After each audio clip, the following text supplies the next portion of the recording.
Hello everyone, today I'm going to be reviewing the MoYu AoSu, and along the way I will be reviewing it to its predecessor, the MoYu AoSu. So, size-wise, they are exactly the same size. I've measured it. Now, the MoYu WeiSu does give a bit of an optical illusion of being bigger because the stickers on it are actually smaller than the AoSu. So that makes it appear a little bit bigger, but it actually isn't. If you look closely, you can see that the stickers on the AoSu are actually a little bit bigger, and that makes it seem kind of more packed in and may make it look like it's smaller, but in reality they are exactly the same size. So sticker shades exactly the same as the WeiSu. Very nice shades. They're not the dull ones that you can sometimes get. I really like the blue.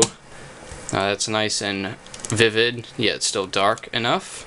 So you can go see the shades. Here they compare and contrast real nicely. I haven't had any problems with recognition or anything like that. Alright, so let's get into corner cutting. I'm not going to really compare this to the WeiSu, because that's going to take forever. So I'll just do the AoSu that I have right here. So outer to outer is about a QB, so that's very good. Now reverse outer to outer, which you don't really see too much, or not until recently with 4x4s, is about half a QB.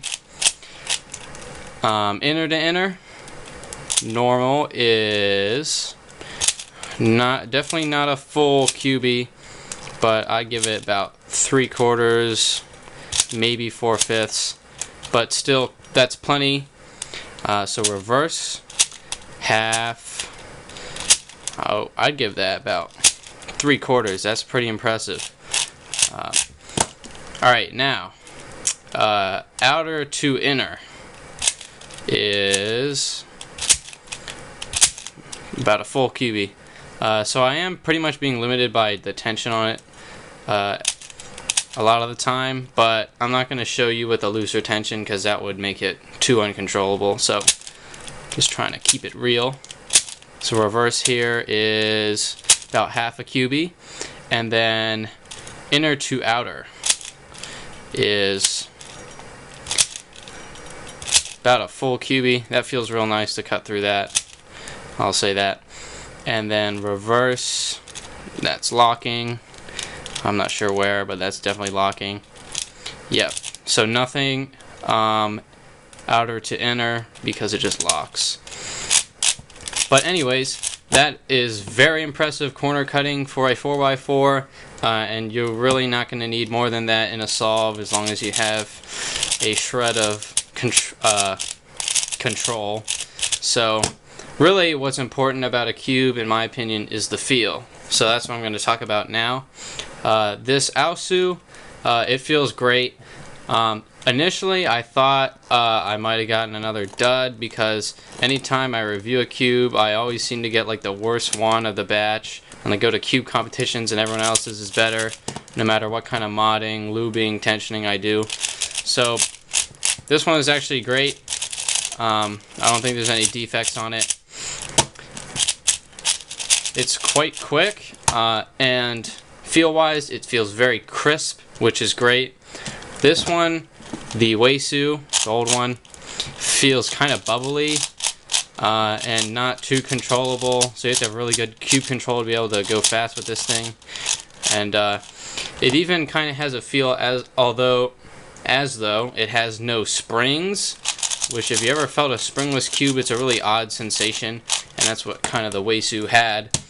But now at the AoSu, definitely feels like there's springs in there, and you get a nice crisp feel, but you still get real softness when you're actually cutting corners.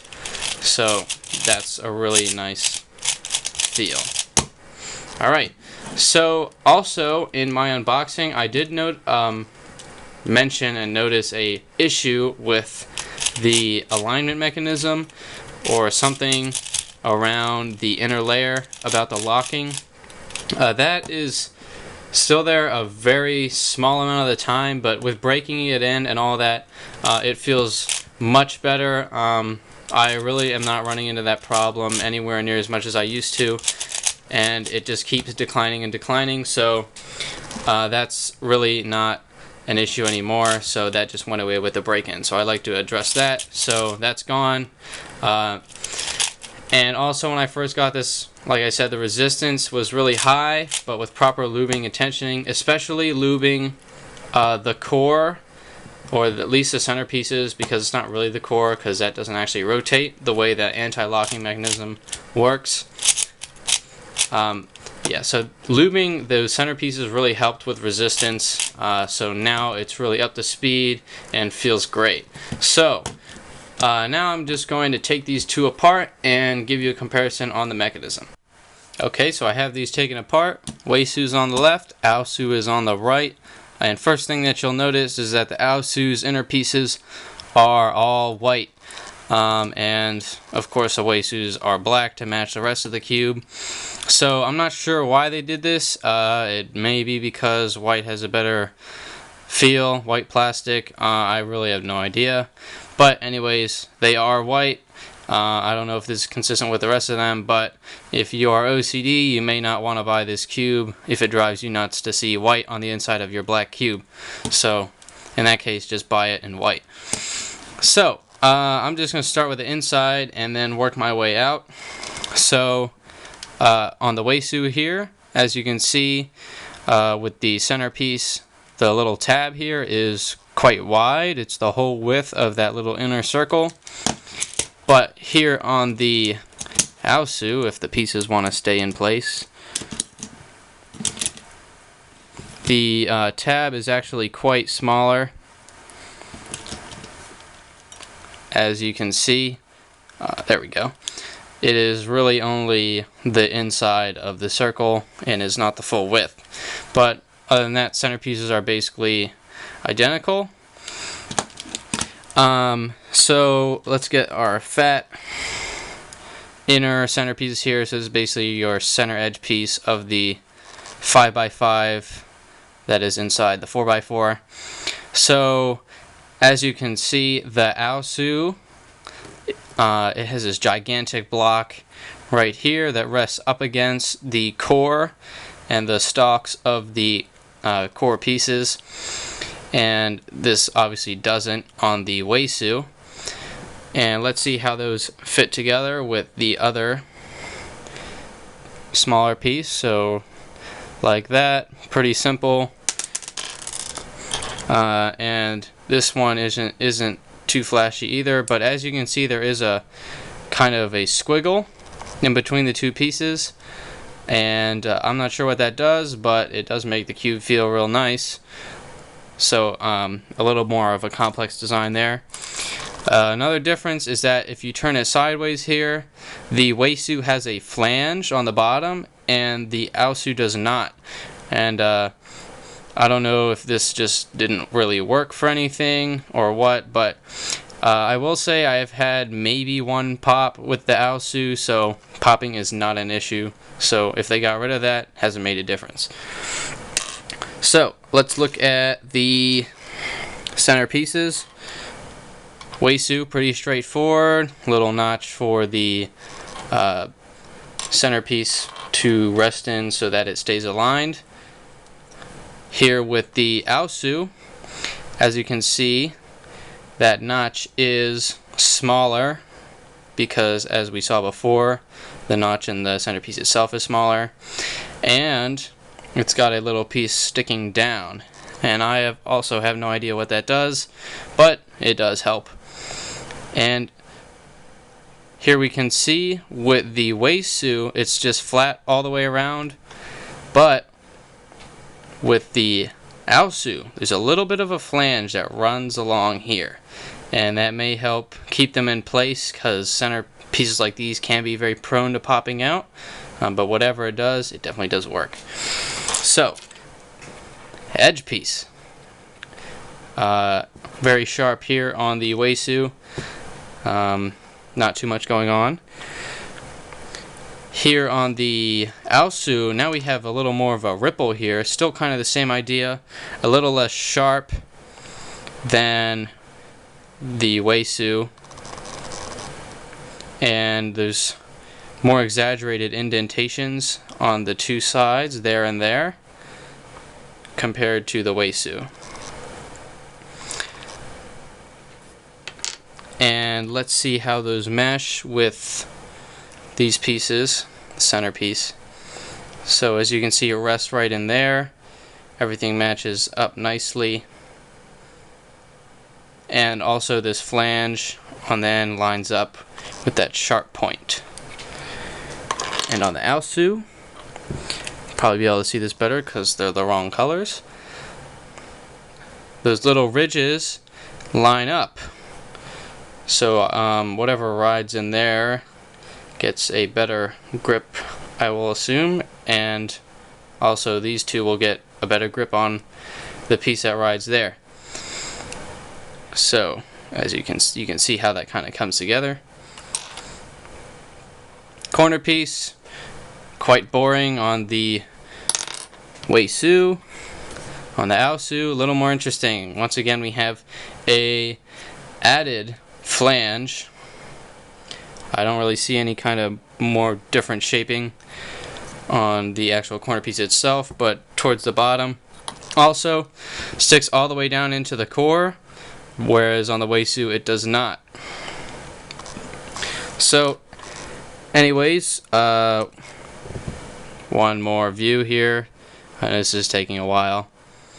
So as you can see, all those flanges are lining up, and that really makes for a very stable mechanism, which allows, you know, really that crisp feel without it feeling real unstable, and also prevents popping.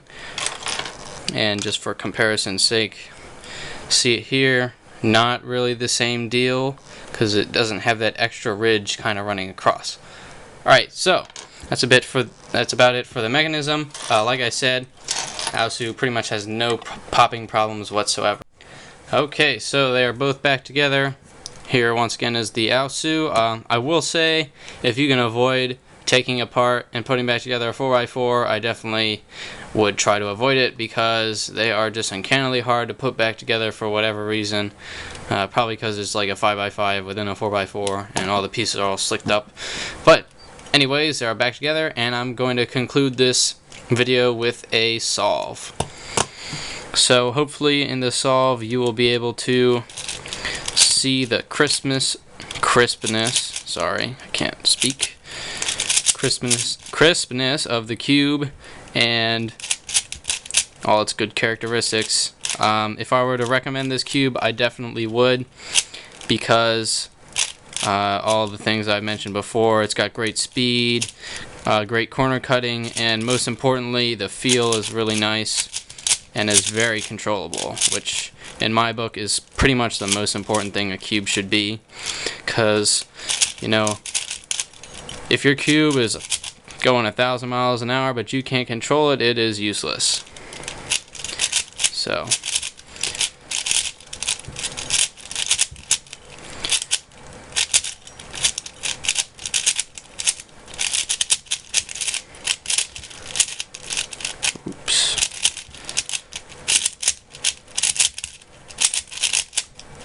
kind of a messy solve. So I'm half looking past the viewfinder.